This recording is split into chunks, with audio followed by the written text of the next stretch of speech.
Hi. Thanks again for joining me. I'm reading through the Bible, and in particular right now reading through the New Testament in the Gospel of Matthew today.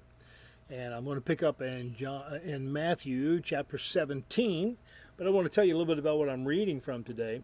This is a Bible that I bought some time back. It's called the CEB, the Common English Bible, and this is a particular edition called the Navigation Bible.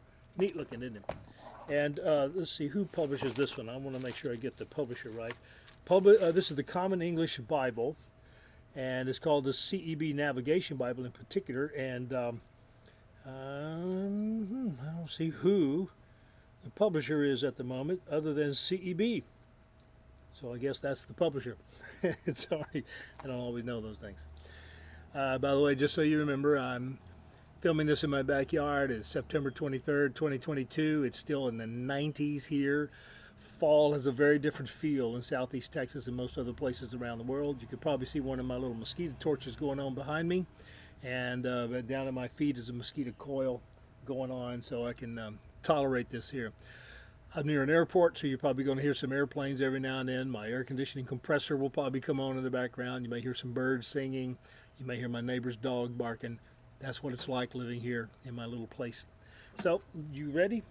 Let's pick it up in Matthew chapter 17. This one is the Common English Bible. By the way, I've never actually read publicly from this one yet, so this is a new one. Okay. 6 days later, Jesus took Peter, James, and John, his brother, and brought them to the top of a very high mountain.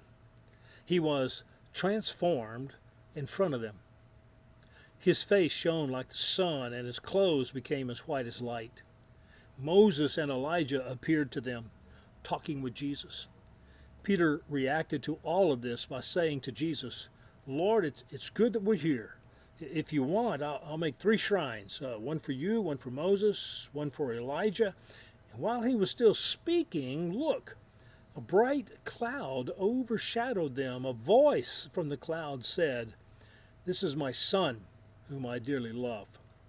I'm very pleased with him. Listen to him." Hearing this, the disciples fell on their faces, filled with awe. But Jesus came and touched them. "Get up," he said. "Don't be afraid." When they looked up, they saw no one except Jesus. As they were coming down the mountain, Jesus commanded them, "Don't tell anybody about the vision until the human one is raised from the dead." The disciples asked, "Then why do the legal experts say that Elijah must first come?" And Jesus responded, "Elijah does come first and will restore all things. In fact, I tell you that Elijah has already come and they didn't know him. But they did to him whatever they wanted. In the same way, the human one is also going to suffer at their hands." Then the disciples realized he was telling them about John the Baptist. When they came to the crowd, a man met Jesus. He knelt before him, saying, "Lord, show mercy to my son.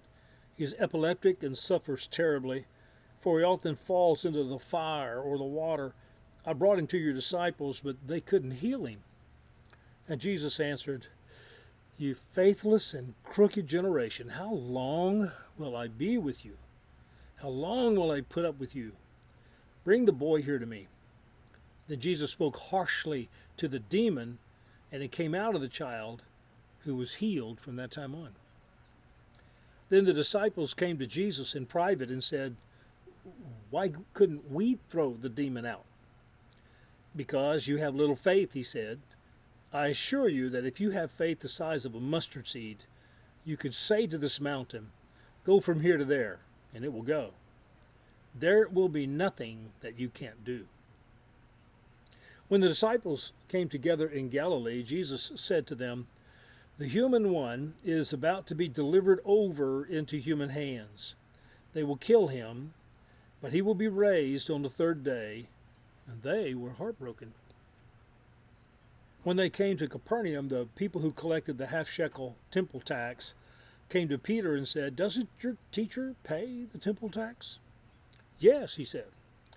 But when they came into the house, Jesus spoke to Peter first. What do you think, Simon?